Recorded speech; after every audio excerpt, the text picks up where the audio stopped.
আসসালামু আলাইকুম। আজকে রবিবার। প্রত্যেক রবিবারই আমরা একটু খেলাধুলা করি। আর এই খেলাধুলার মাঝে হয়তো আজকে একটা কথা শেয়ার করব। হয়তো আমরা যারা প্রবাসী তাদেরকে উদ্দেশ্যেই কথা বলবো যে আমরা হয়তো অনেকেই ভাবি যে যত উন্নত দেশে যাব হয়তো তত আমাদের জীবনযাত্রা উন্নত হয়, হয়তো মানুষের কিছু পরিবর্তন হয়, কিন্তু মানুষ বলতে কিছু থাকে না।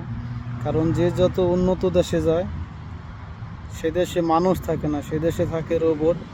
কারণ আপনার কাজ ছাড়া কোনো গতি নাই। আপনি 24 ঘন্টার ভিতরে আপনি 16 ঘন্টা বা 18 ঘন্টা কাজ করবেন বা এরও বেশিও কাজ করে। আর একটা কথা আছে, হয়তো অনেকেই কথা বলে, জানি না কতটা সত্য, যে যার যত পাপ সে তত দূরে থাকে। আসলে এটা সত্যি কিনা আমি জানি না, হয়তো আপনারা বলবেন যে আসলে কি তাই। কারণ অনেকেই এই ডায়লগটাই দেয় যে যারা যত পাপ তারা তাদের মাতৃভূমি ছেড়ে অনেক দূরে থাকে।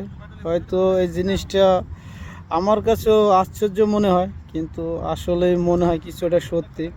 কারণ যে যত দূরে থাকে মাতৃভূমির থেকে সে হয়তো সেই কষ্টটা বোঝে, তাই হয়তো আমরাও বুঝি। আর উন্নত দেশ, যারা হয়তো ভাবেন যে আমরা উন্নত দেশে যাব বা আমাদের জীবনযাত্রার মান উন্নত হবে, হয়তো উন্নত সব কিছুই।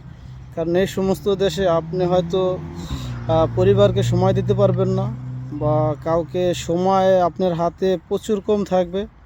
বেশিরভাগ টাইমই হয়তো আপনি কাজ কাম নিয়ে থাকবেন। আর উন্নত দেশে মানুষ সবসময় রোবটের মতো কাজ করে, কারণ সবাই কাজ নিয়ে ব্যস্ত। আর যারা ভাবতেছেন যে আপনার উন্নত দেশে আসবেন তাদেরকে বলবো হয়তো আপনারা কাজ শিখে আসেন।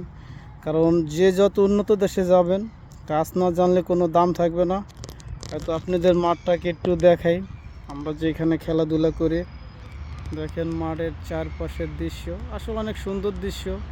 এই ধরনের মাঠ এখানে অনেকগুলোই থাকে। আমরা প্রত্যেক রবিবার এখানে ক্রিকেট খেলাই। আপনাদের মাঠের চারপাশেরটা দেখাই। দেখেন অনেক সুন্দর মাঠ, কিন্তু আমাদের দেশে এই ধরনের মাঠ প্রচুর কম। আর এই ধরনের মাঠ আপনার সাউথ আফ্রিকা কেপটাউনে আপনার 10 মিনিট পর পর এই ধরনের মাঠ পাবেন। এটা একটা সাধারণ মাঠ, কিন্তু আপনি দেখেন চারের সাইডে বাউন্ডারি, আর ভিউটা অনেক সুন্দর। আর পরিশেষে একটা কথা বলবো যে অনেকেই যে একটা কথা বলে যে যার যত পাপ সে তত দূরে থাকে।